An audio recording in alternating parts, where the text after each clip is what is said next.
দেখো আমাদের গাছে কত সজনের ডাঁটা হয়েছে। আজকে গাছ থেকে টাটকা সজনের ডাঁটা পেরে খুব সুন্দর একটা রান্নার আয়োজন করছি। গরম তো পড়ে গেছে, তো এই গরমে সজনের ডাঁটা খাওয়া খুবই উপকার। দেখো আমার সজনের ডাঁটা পাড়া কিন্তু হয়ে গেছে। এর সাথেই কিন্তু তুলে নিচ্ছি আমাদের জমির লাল টমেটো, আর তুলে নেব বেগুন, একদম বিষমুক্ত, নিজের হাতের চাষ। আমি তো আজকে খুব খুশি, নিজেদের গাছে টাটকা সজনের ডাঁটা আর জমির লাল লাল টমেটো আর বেগুন তুলে নিলাম। এবার আমি রান্নাঘরের দিকে যাই। তারপর দেখো আমি কিন্তু রান্নাঘরে চলে এসেছি। এবার দেখো আমি সজনের ডাঁটাগুলো পিস পিস করে কেটে নিলাম।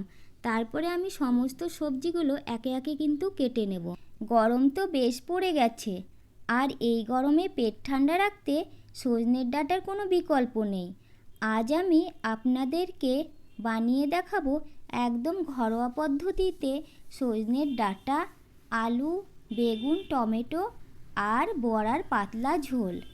যারা নিরামিষ রান্না করতে ভালোবাসেন তাদের জন্য এটা সেরা রেসিপি। আর এই রেসিপিটা বানালে নিরামিষ দিনে রান্নার কোনো চিন্তাই করতে হবে না যে কী রান্না করব। এই রান্নাটা করলে যে নিরামিষ খেতে চায় না সেও কিন্তু হাত চেটে পুটে খাবে। তারপর দেখো আমি কিন্তু মুগ ডাল আগেই ভিজিয়ে রেখেছিলাম। এবার দেখো আমি মুগ ডালগুলো বেটে নিলাম। এবার ওই বাটা মুগ ডালের মধ্যে আমি দিয়ে দিলাম লবণ আর হলুদ। তারপরে কিন্তু আমি ভালো করে মিশিয়ে নিলাম। এবার দেখো মেশানো হয়ে গেছে। এবার আমি কড়াইয়ে তেল দিয়ে দিলাম। আমি কিন্তু রান্নাটা সর্ষের তেল দিয়েই করব, কেননা সর্ষের তেলটা আমাদের বাড়ির সর্ষের ঘানির তেল, একদম খাঁটি তেল। দেখো আমার তেল কিন্তু গরম হয়ে গেছে। এবার আমি বড়াগুলো দিয়ে দিলাম। এবার দেখো বড়াগুলো আমি উল্টিয়ে দিলাম। তারপরে ভালো করে নেড়ে চেড়ে আমি কিন্তু লাল লাল করে বড়াগুলো ভেজে নিলাম। বাড়ির ঘানি সর্ষের তেলের রান্না কিন্তু একটা স্বাদই আলাদা হয়, তাই জন্য কিন্তু আমি সব সময় সর্ষের তেল দিয়ে রান্না করি। দেখো আমার কিন্তু বড়া ভাজা হয়ে গেছে। এবার আমি বড়াগুলো নামিয়ে নিলাম। এবার কড়াইয়ে সর্ষের তেল গরম করে আমি ওই তেলে দিয়ে দিলাম শুকনো লঙ্কা, তেজপাতা আর রাঁধুনি ফোড়ন। তারপরে দেখো রাঁধুনি ফোড়ন দেওয়া হয়ে গেলে আমি দিয়ে দিলাম সবজিগুলো।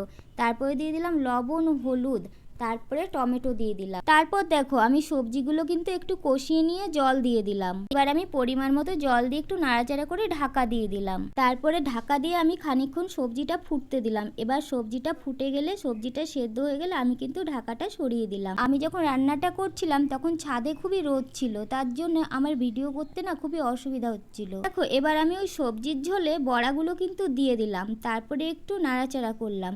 তারপরে আমি দেখো একটা ভাজা মশলা করে রেখেছিলাম, আমি জিরে ভাজা করে রেখেছিলাম। ওই জিরে ভাজাটা কিন্তু গুঁড়ো করে দিয়েছি। তারপরে দেখো আমি ওই ভাজা জিরের গুঁড়োটা ওপর থেকে দিয়ে দেব। আমি কিন্তু এই রান্নাটায় চেরা কাঁচা লঙ্কা দিয়েছিলাম, কিন্তু ওটা দেওয়া দেখাতে পারলাম না, ওটা দেখছি ডিলিট হয়ে গেছে। এবার দেখো জিরের গুঁড়োটা আমি দিয়ে দিলাম। তারপরে একটু নাড়াচাড়া করে আমি ফুটিয়ে নামিয়ে নেব। বড়াগুলো কিন্তু আমি সবার লাস্টে দিয়েছি, কেন বলো তো, বড়াগুলো আগে থেকে দিলে বড়াগুলো কিন্তু ভেঙে যাবে। এবার দেখো আমার রান্না কিন্তু কমপ্লিট হয়ে গেছে। এবার আমি নামিয়ে নিলাম। যারা এখনও এই গরমে সজনের ডাঁটা দিয়ে এই রান্নাটা করনি তারা চটপট চলে যাও আর এই রান্নাটা একবার করে নাও। সজনের ডাঁটা থাকতে থাকতে এই রান্নাটা করে নাও, না হলে মিস হয়ে যাবে। একবার বানিয়ে খেয়ে দেখো, দারুণ লাগে খেতে। যে নিরামিষ খেতে চায় না সেও কিন্তু এক থালা ভাত শেষ করে দেবে এই রান্নাটা দিয়ে খেলে পরে। আজকের মতো এই পর্যন্ত, টাটা। তোমরা খুব ভালো থেকো, আর রান্নাটা ভালো লাগলে লাইক, কমেন্ট আর শেয়ার করে দিও। তোমরা খুব ভালো থেকো।